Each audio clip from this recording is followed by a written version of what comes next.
The winter of 1896 settled over the town of Ashcroft, Pennsylvania like a gray shroud. From the hills that surrounded it, one could see the thin chimneys of the iron foundries stabbing at the sky, their smoke drifting low over the valley and turning day into a kind of permanent dusk. The river that cut through town ran slow and metallic, coated with a thin film of soot from the mills upstream. People here rarely looked up. They moved from home to factory and back again, their faces gray as the snow that never seemed to melt. Among these ordinary, work-worn residents lived Eliza Gray, a 41-year-old widow who stitched gloves for the men who labored at the furnaces. Her life had been quiet, disciplined, and modest. The neighbors on Lantern Street described her as polite, though distant, a woman whose grief over her husband's death 3 years earlier had turned inward, not wild. She attended the Presbyterian service each Sunday without fail and returned home to a house so clean and orderly it seemed immune to the surrounding grime. Eliza's world revolved around one person, her son, Thomas. 16 years old, slender, with a pale, delicate face that never seemed quite warm enough. He worked as a clerk at the supply office of the foundry, a position spared from the smoke and noise of the factory floor. Those who met him described him as intelligent and shy, with the peculiar sensitivity of someone who spent more time reading than speaking. He had dreams of becoming a schoolteacher, perhaps even leaving Ashcroft for the university in Philadelphia. In early December, Thomas fell ill. It began as a cough, one of the many that haunted the mill workers that season. But within days, fever took hold, and he grew weaker with every passing night. Dr. Edward Lyle, the town's only physician, diagnosed an inflammation of the lungs brought on by exposure and poor air, what would today be called pneumonia. At the time, there was little to be done. Eliza followed every instruction, mustered poultices, broths, compresses. But by the evening of December 17th, Thomas was gone. Dr. Lyle recorded the death at 8:25 p.m., noting the body's peaceful expression and the mother's unusual stillness. Mrs. Gray showed neither tears nor hysteria, his notes read. Only an extraordinary calm. He offered to contact the undertaker, but she declined, saying quietly, "I will care for him myself." Lyle, assuming shock, left her to her mourning. In Ashcroft, death was no stranger. It visited homes so often that funerals had become almost mechanical. The undertaker's cart was seen daily, the church bells rung without pause. Yet when Eliza refused to surrender her son's body, people began to whisper. The neighbors assumed it was temporary, a mother's inability to let go. But as the days turned to weeks, and the chimney of the Gray house continued to smoke day and night, curiosity turned to unease. Mary Houghton, who lived next door, later recounted that the air outside sometimes carried a bitter, chemical odor, unlike anything from the mills. It burned the throat, she said, but there was something sweet beneath it too, like the smell of medicine and flowers. Others claimed to hear the faint sound of Eliza's voice through the thin winter walls, speaking softly, as if to someone still alive. No one had seen her at the market since before Christmas. The milk deliveries she once left coins for remained untouched. Even Reverend Alden, known for his patience and faith, found the door barred when he came to offer prayer. "She is not ready to receive visitors," came her muffled reply from behind the locked door. The first snow of January fell in silence over Ashcroft, covering the roofs like white ash. From the street, the Gray home appeared still, its windows dark except for a faint amber light that burned each night in the upper room, the one where Thomas had fallen ill. No one knew what she did there, or how she endured the cold alone. Only the chimney told the truth, the smoke rising steadily, tinted blue by whatever strange substances burned within. Months later, Dr. Lyle would describe this period as the incubation of the impossible. For within that small house, a mother's grief was beginning to merge with a new kind of science, one that neither the laws of God nor the conventions of medicine were prepared to confront. The story of Eliza Gray would not begin with her son's death. It would begin with her refusal to let death behave as it always had. When death came to the Gray house, it did not depart quietly. Dr. Lyle had left his signature on the certificate, closed his black bag, and offered a final word of condolence before stepping out into the snow. By morning, the town expected the undertaker's cart to appear at the top of Lantern Street, its wheels creaking over ice as it carried Thomas Gray toward the little cemetery beyond the mill road. But the cart never came. On the day after the boy's death, Eliza drew the curtains and bolted the doors. Neighbors assumed she was keeping vigil beside the body until the coffin could be prepared. It was a custom still observed by some families, to keep the dead at home for one final night. But by the third day, people began to murmur. The undertaker, Mr. Coates, sent his apprentice to the house, only for the young man to return pale and shaken. "She wouldn't open the door," he said. "She told me she didn't require my services, that her son was resting." In a town where the rhythms of life and death were as familiar as the factory whistle, this refusal was both baffling and dangerous. A body kept unburied in the depths of winter might not pose an immediate risk, but as days stretched into weeks, the situation became impossible to ignore. Still, out of respect, or perhaps fear, no one intervened. Eliza Gray had always been quiet, but now her silence took on an unnatural weight. Mary Houghton, her next-door neighbor, recalled hearing footsteps moving slowly across the upstairs floor at night, long after midnight, followed by the faint scraping of furniture and the rhythmic sound of water being poured. Sometimes she swore she heard 2 sets of footsteps. "At first I thought she'd taken in a boarder," Mary would later tell investigators. "But then I realized the second step always followed hers, exactly like an echo." The smell came next. It wasn't the sour, unmistakable odor that the town had come to associate with the dead. It was something stranger, sharp and clean, like disinfectant, but with an oily undertone that made one's stomach turn. "It reminded me of the inside of a hospital," said Reverend Alden. But there was something else, something metallic, like rust. Concern grew after the new year. Reverend Alden made several attempts to visit, each ending with the same polite but impenetrable refusal. "I thank you for your kindness, Reverend," she would say from behind the door, her voice calm and deliberate, "but my son is not in need of prayers. He only sleeps." By January 2nd, the rumor had taken hold that Eliza Gray had lost her reason. The women at the mill spoke of her as a tragic figure, a mother driven mad by grief. Yet there were others who whispered a different story, that she had become unnatural, that she was doing something in that house, something no Christian mother ought to do. Dr. Lyle, upon hearing the talk in town, tried once more to see her. He found the snow packed against her doorstep, unshoveled for weeks, and the windows sealed with rags to keep out the draft. When he knocked, she answered only after several minutes. Her voice came through the wood, weary but composed. "He's better now," she said. "The fever has left him. He's resting." The doctor left disturbed, uncertain whether he'd spoken to a woman in mourning or to someone whose grip on reality had dissolved entirely. He made a note in his ledger. "Mrs. Gray displays symptoms of dissociative delusion, possible refusal to acknowledge the fact of death. No signs of odor reported by neighbors consistent with decomposition. An anomaly worth observation." Weeks passed. The snow thickened. The lights in the upper window still burned each night, flickering until dawn.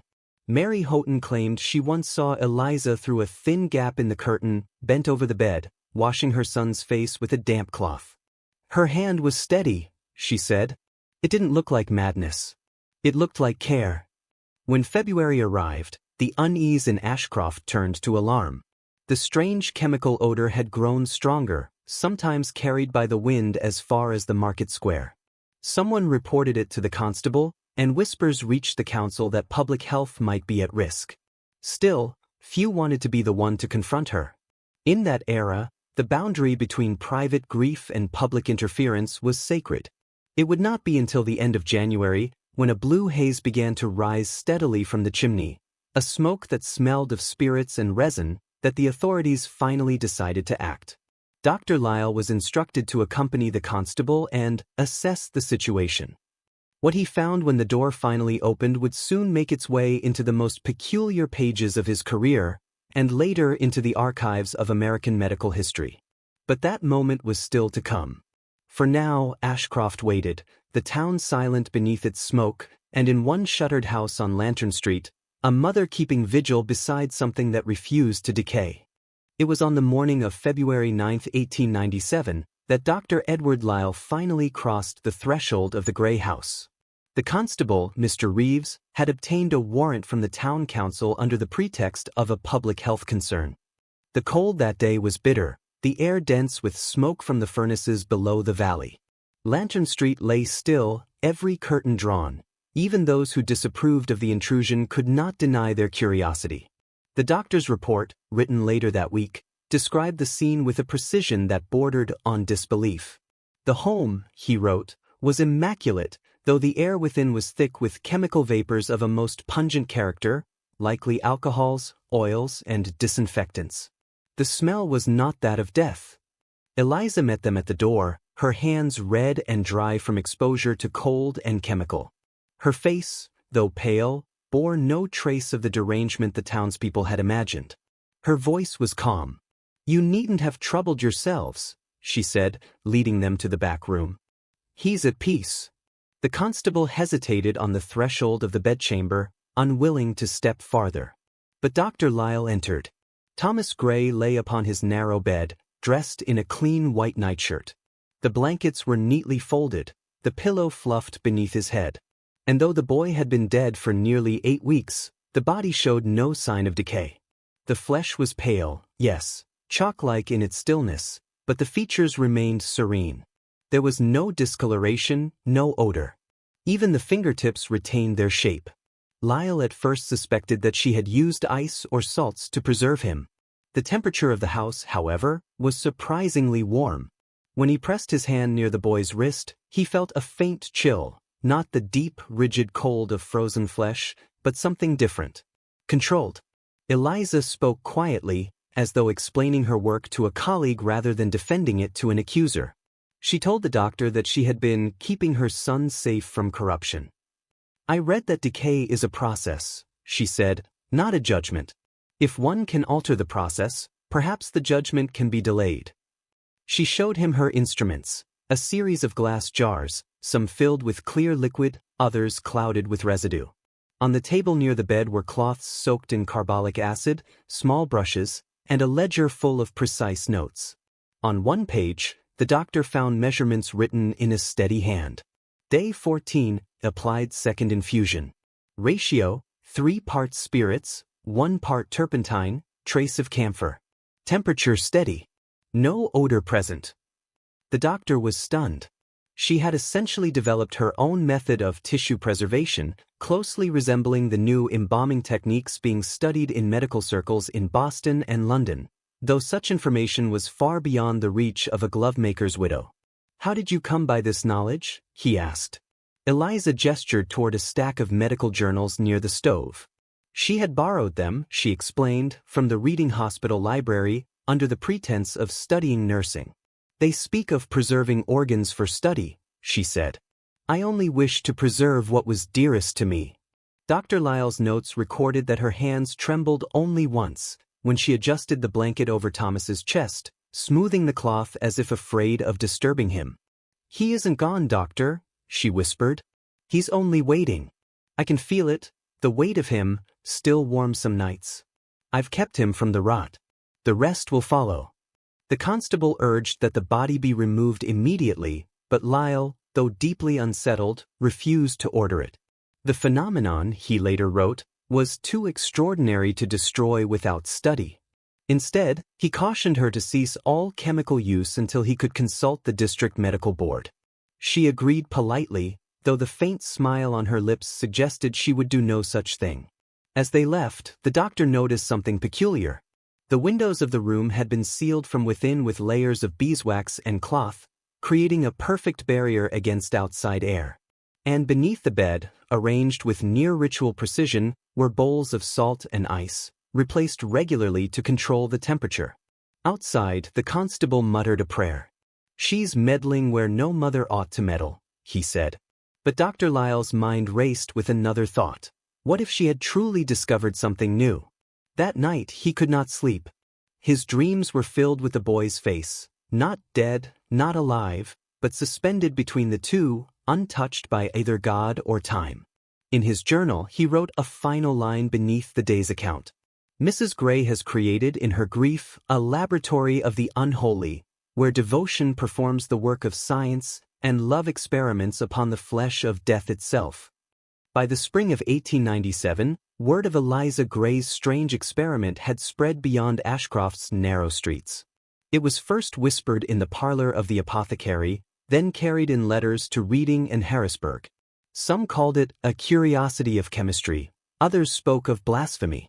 Within a few months, her name would appear in small-town gazettes under sensational headings: "Widow defies the tomb, boy preserved by maternal artifice." But in the quiet of her sealed house, Eliza seemed untouched by rumor. The outside world had shrunk to a single room, the one where Thomas slept. She tended to him with the same calm devotion she had once reserved for Sunday prayers. Her routines were meticulous, cleansing, oiling, cooling, as though housekeeping itself could outweed the grave. The journals she kept from this period, later recovered from a chest in the basement, reveal the slow merging of faith and science that defined her descent. Her handwriting remained neat, the tone almost devotional. If decay is a law, then perhaps God expects us to study His laws as we do His scriptures. Each day I see less darkness in the work and more design. The body does not betray me, it listens. It was an age intoxicated by discovery. Pasteur's germ theory had only recently been accepted. Joseph Lister's carbolic sprays were revolutionizing surgery. In Boston and London, physicians were experimenting with arsenical and alcohol-based preservatives that allowed cadavers to remain intact for months. To those who believed in progress, the old boundary between life and death seemed increasingly negotiable. But to the people of Ashcroft, God-fearing and weary from the smoke of the mills, such talk was perilous. The body was not an object to be studied, it was sacred dust. Reverend Alden preached a sermon that winter on the sin of withholding the dead from the mercy of the Lord. Though he never mentioned her name, every listener understood. Eliza stopped attending services soon after. The church bells that once marked her Sundays now reached her only as faint vibrations through the wax-sealed glass. Instead of hymns, she read from medical manuals, annotating the margins with scripture. "And the corruptible must put on incorruption," she wrote beside a formula for phenol. Dr. Lyle visited once more in March. He found her thin, her eyes ringed with sleeplessness, but her voice retained its quiet conviction. She spoke of her work not as madness but as revelation. "Doctor," she said, "we preserve flowers in spirits to remember their color. Why should memory alone have that privilege? I have preserved him in truth." When Lyle warned her that chemicals could not halt decay indefinitely, she smiled faintly. "Perhaps you have not used the right ones." He noted in his ledger that she exhibited a serene form of delusion, not hysterical but reasoned. It troubled him more than outright lunacy. There was method in her obsession, a precision that no amount of persuasion could break. Outside her small circle of neighbors, few believed the stories. Yet those who had glimpsed the preserved boy, Lyle among them, spoke in careful, uncertain terms. "It is not natural," the doctor told the council. "Nor is it entirely unnatural. The body remains whole, the color fair, the texture supple. Whether this is artifice or miracle, I cannot yet determine." Within the house, Eliza continued her ministrations. She opened the windows only at night, letting in brief breaths of cold air to balance the temperature. She polished the glass jars, distilled new mixtures from spirits of wine and camphor, and recorded everything. At times she addressed Thomas aloud, asking if he could hear her, if he approved of the improvements. Neighbors walking past the house at dusk sometimes paused, hearing her voice through the shuttered walls, soft, measured, maternal. One evening, a child claimed to have seen a flicker of movement through the upstairs curtain, like a hand turning toward the light. Whether illusion or something more, it renewed the town's fear. A delegation urged the council to act, but Dr. Lyle argued for patience. "She believes herself a scientist," he said. "Let her prove the limits of her discovery. Interference now would only destroy the evidence." In the months that followed, Ashcroft became divided between those who prayed for her soul and those who secretly admired her defiance. To some, she was a monster, to others, a pioneer. Eliza herself seemed indifferent to either judgment. Her world had contracted to the rhythm of her experiments, the drip of condensation in the cooling bowls, the faint tick of her watch as she timed her treatments. She wrote in one of her final March entries, "I have not sinned against God, only against his haste. If he grants me time, I will show that death is but a slower form of sleep." Outside, the snow began to melt. The river carried away the soot of winter, and the first shoots of green broke through the earth. But in the house on Lantern Street, time had stopped. The air inside was preserved, like everything else within it. And though she did not yet know it, her experiment was nearing the point where faith and science would turn upon each other, and the devotion that had sustained her would soon demand its price. By the early weeks of February 1897, the tale of the Ashcroft preservation had spread far beyond the town's borders. The first printed mention appeared in a modest broadsheet from Harrisburg. A widow's defiance of nature. Woman in Pennsylvania maintains her deceased son in perfect form by chemical means. The article offered few details but carried enough intrigue to reach the desks of scholars and physicians across the eastern states. Among those who read it was Dr. Miriam Haskett, a young pathologist from Boston whose reputation was already stirring debate within the Harvard Medical Society. Haskett, 33, was known for her precision, her skepticism, and her insistence that science must examine even its most uncomfortable phenomena. When she encountered the account of Eliza Gray's experiment, she dismissed it at first as provincial sensationalism. But curiosity gnawed at her. The article's description of a preserved body, unaffected by decay for 8 weeks, contradicted all accepted anatomical knowledge. If true, it would mean that a woman with no formal education had stumbled upon a method superior to anything achieved in a laboratory. 2 weeks later, she boarded a train bound for Pennsylvania. The train ride from Boston to Ashcroft took 2 days, cutting through gray fields and smoke-choked valleys. When Dr. Haskett arrived, she found the town smaller and poorer than she'd imagined, a place of narrow streets and low roofs, the very air thick with iron dust. Children stopped to stare at the stranger stepping down from the carriage in her long wool coat and narrow-brimmed hat, a doctor's case in hand.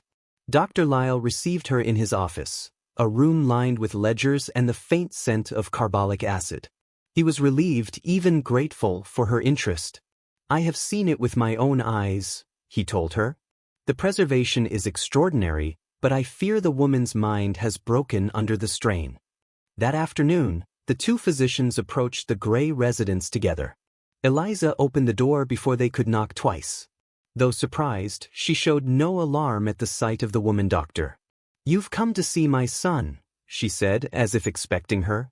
Dr. Haskett later described the moment in a private letter to a colleague. There was no madness in her. Her eyes were lucid, her speech measured. Yet there was in her bearing a stillness one associates more with marble than flesh. Inside, the air was heavy with the mingled scents of alcohol, resin, and faintly sweet oils. Thomas Gray lay upon his bed, as he had for nearly 2 months. His skin remained unnervingly pale but supple, his eyelids closed, his lips faintly pink. A sheet covered his chest, tucked precisely under the chin. Dr. Haskett examined the body with the detached curiosity of a scientist. She pressed the skin at the wrist, still soft, with no sign of the leathery texture of decay. She noted the faintly translucent sheen across the boy's temples, suggesting a film of preservative oil. "What have you used?" she asked quietly. Eliza hesitated, then produced her notebook. "A mixture I derived from reading," she said. "Methanol to draw out the dampness, balsam oil to keep the tissues from cracking, and a touch of arsenic to discourage the lesser creatures." Haskett read the notes carefully. The proportions were precise, far more so than she would have expected. The formula resembled the experimental compounds used in anatomical preservation in Europe, where corpses were injected with chemical solutions to maintain form for study. But Eliza's method relied not on surgical intrusion, but on surface treatment and atmospheric control. "Have you injected anything?" Haskett asked. Eliza shook her head. "I could not bear to pierce his skin." The answer chilled her. Without injection, such preservation should have been impossible. Yet here was proof, silent, immaculate, unnerving.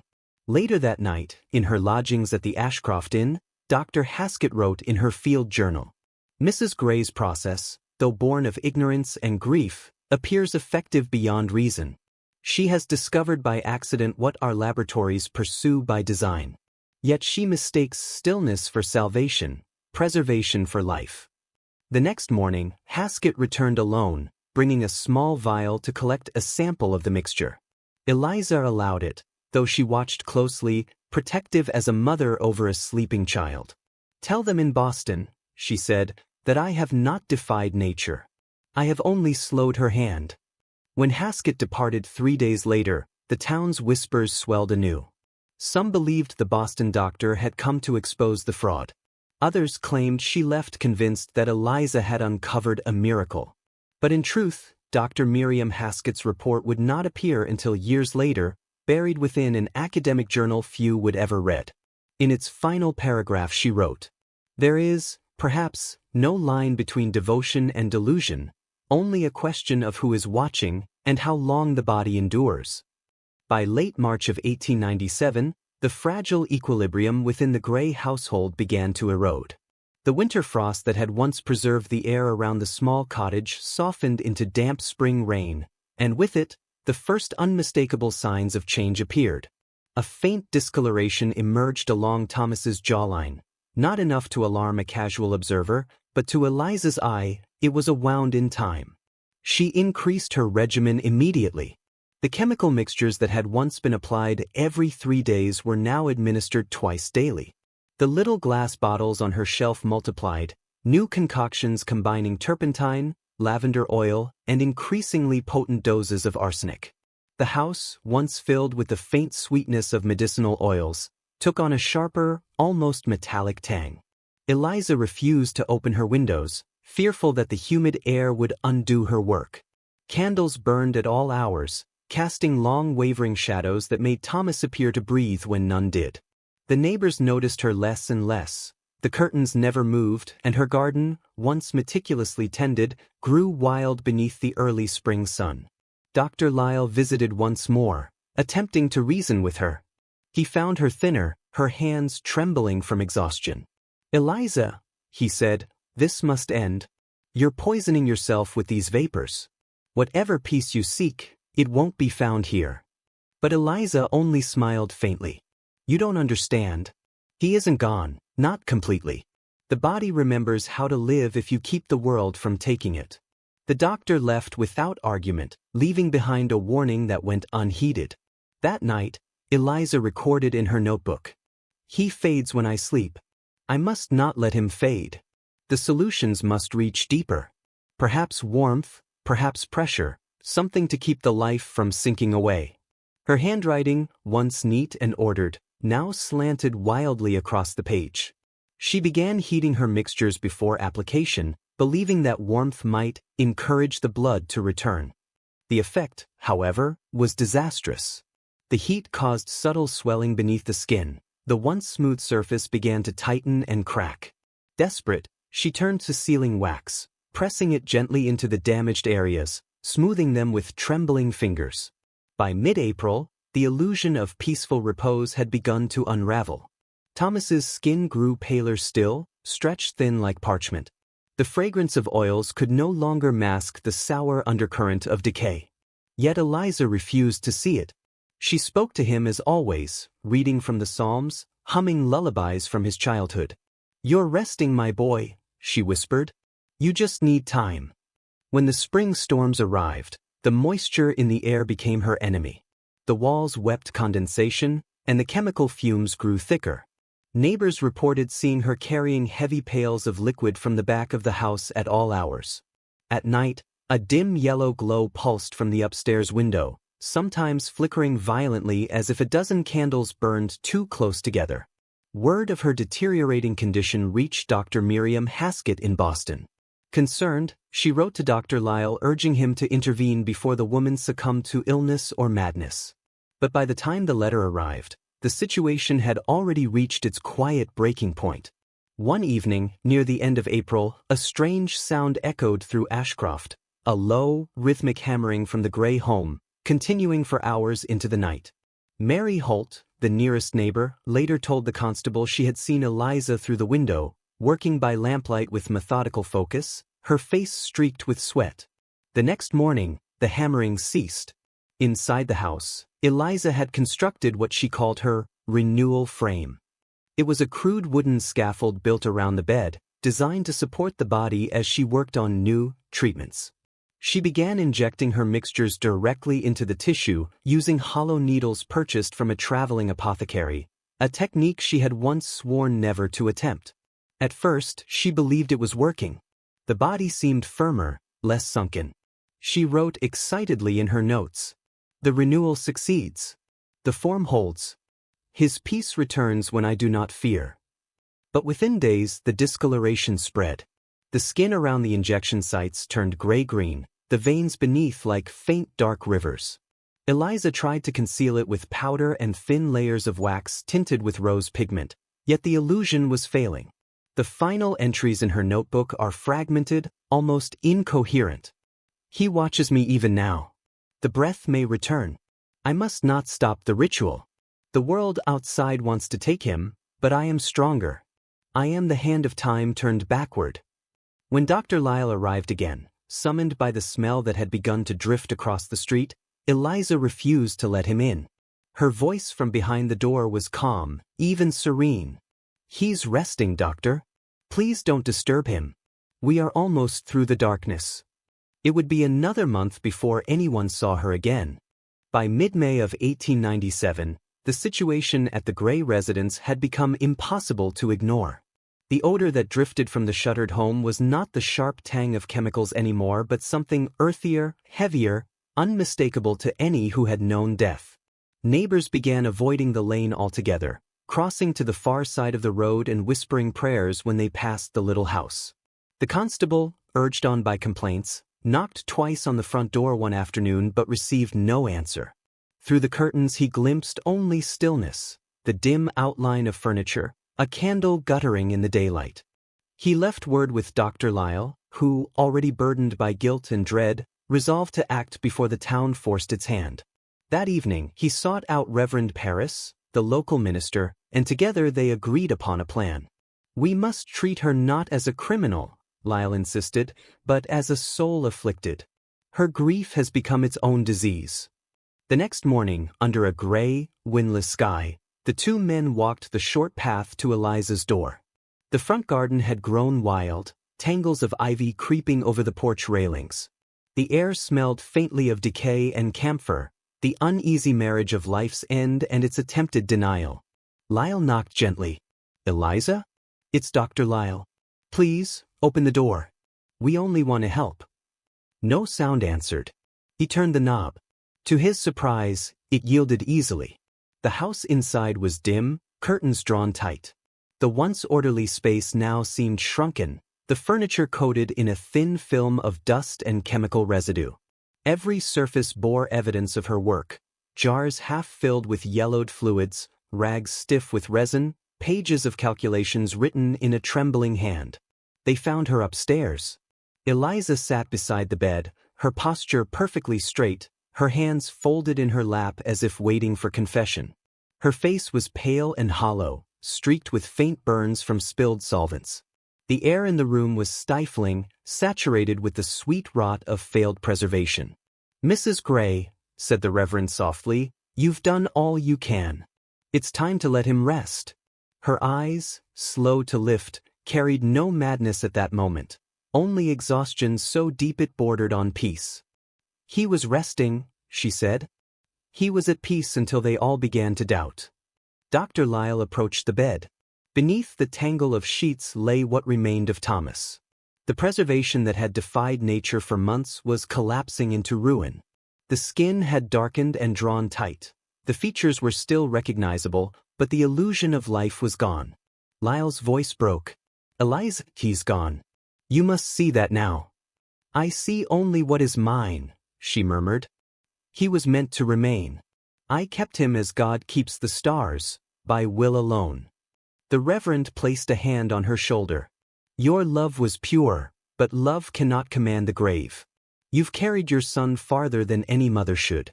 Now you must lay him down. For a long moment, she did not respond. Then, with trembling fingers, she reached out and touched the boy's hair, brittle now, discolored at the roots. "It isn't fair," she whispered. "He was all I had." When they tried to move her from the chair, she resisted only once, clutching Thomas's hand. "You'll not take him from me," she said. "Not while I breathe." But her strength failed her, and she allowed them to lead her downstairs, her steps slow, unresisting. Outside, the sunlight struck her face for the first time in weeks. She blinked against it, uncomprehending, as though the world itself had changed shape. Townsfolk gathered at a cautious distance, their faces a mixture of pity and fear. Dr. Lyle ordered that the body be removed quietly that evening. He arranged for a simple burial under the hill behind the church, without ceremony, to spare Eliza further spectacle. When he returned to the cottage that night to collect her belongings, he found the house eerily silent.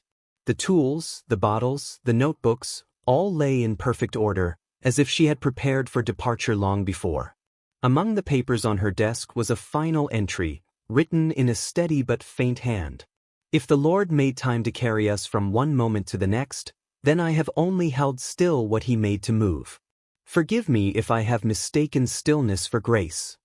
Eliza was placed in the care of a sanatorium in Philadelphia within the week. She went quietly, carrying nothing with her. When the townspeople spoke of her after, they did so in hushed tones, some condemning her vanity, others mourning her sorrow. For a time, the cottage stood empty, the windows shuttered, the garden overtaken by vines. Yet those who passed by swore that on certain nights, when the wind came down from the hills, a thin scent of lavender and balsam still drifted through the air, the ghost of a mother's devotion, or perhaps the memory of something the living were never meant to preserve. Summer descended upon Ashcroft with unusual heat that year. The air hung heavy over the valley, and even the ironworks slowed under the oppressive weight of it. Yet in the little town, conversation still turned, in whispers and half-remembered tones, to Eliza Gray and the strange business that had come to rest like a stain upon their quiet streets. The Gray cottage, left abandoned after her removal to Philadelphia, soon became an object of morbid fascination. Children dared one another to run to its porch at dusk and touch the door. A few, braver still, claimed to have seen candlelight flickering through the upper window, though everyone knew the house had been empty for months. The boards of the porch warped under the heat, the glass panes filmed with dust. Within, the air remained thick and unmoving, as if it still remembered the weight of secrets. Dr. Lyle visited only once more that summer, sent by the county to ensure the property was secure. He entered reluctantly, carrying both a key and a bottle of carbolic for courage. The interior struck him with a force he had not anticipated. Everything remained exactly as Eliza had left it. The notebook on the table open to its final entry, the jars aligned by size and color, the sheets upstairs folded with reverent precision. He lingered longest beside the bed where Thomas had lain. The wooden frame of Eliza's preservation scaffold still surrounded it, though one leg had splintered under age. The room smelled faintly of lavender and something less identifiable, a sweetness turned sour with time. On the floor, near the window, lay a small glass vial, stoppered and sealed with wax. Its label read simply, "Solution B, renewal." For a moment, the doctor considered taking it for study. Then he thought better of it and left it where it was. Some knowledge, he reasoned, was better left to silence. When he returned to town, he found a letter waiting, postmarked from Philadelphia Sanitarium, Department of Observation. It was from Dr. Miriam Haskett, who had taken an interest in Eliza's care. The handwriting was firm, the tone professional, yet a note of compassion threaded between the lines. Mrs. Gray's condition remains delicate but lucid. She speaks often of her son, though not in the manner of denial. There is resignation in her now, and, curiously, a kind of calm. She has begun sketching small diagrams again, claiming they are remembrances, not formulas. I believe she has, at last, ceased her experiments with time. Lyle read the letter twice before folding it away. He did not reply. That autumn, the Gray cottage was sold to a family newly arrived from Scranton. They cleared the overgrown garden, replaced the broken panes, and painted the shutters blue. For a time, it seemed the house might resume an ordinary life. But even as laughter returned to its rooms, something uneasy remained. The new owners complained of faint chemical odors that returned no matter how often they scrubbed. Their eldest daughter, a quiet child of 9, claimed she sometimes dreamed of a woman sitting by her bed, humming softly in the dark. No one believed her, though the story spread. In October of 1898, nearly 2 years after Thomas Gray's death, a brief notice appeared in the Boston Medical Quarterly. It was authored by Dr. Miriam Haskett under the modest title, Notes on an Unusual Case of Preservation. The paper was clinical in tone, sparing in detail, and made no mention of names or towns. Yet among those few who read it, one sentence lingered. The subject's achievement, though born of grief, presents a moral question rather than a scientific one, for in attempting to preserve the beloved, she rendered visible the futility of conquest over decay. Few beyond the academic circle noticed the publication, and even fewer understood the quiet tragedy that had inspired it. Years passed. The town of Ashcroft grew. The old cottages gave way to new brick buildings and electric lamps. Only the oldest residents remembered the widow who had defied nature for love. The gray house still stood, though vines crept high along its walls, and the upstairs window remained forever shuttered. One winter evening, long after Eliza's name had faded from public memory, Dr. Lyle visited the churchyard where Thomas was buried. Snow lay smooth upon the ground. He knelt beside the modest stone, Thomas Gray, 1879 to 1896, and placed a small sprig of lavender upon it. He thought of Eliza, somewhere in the sanitarium, her brilliant mind dimmed by sorrow, yet perhaps at peace at last. He thought, too, of the glass vial he had left behind, sealed and forgotten in the dust. The world, he reflected, had moved on, but some truths never decayed, they only settled deeper into the soil, awaiting those reckless enough to dig them up again. As he rose to leave, the wind shifted, carrying with it a faint, sweet fragrance. Whether it was memory, imagination, or something else entirely, he could not say. But for a moment, the air around him felt impossibly still, suspended, like a breath that refused to end.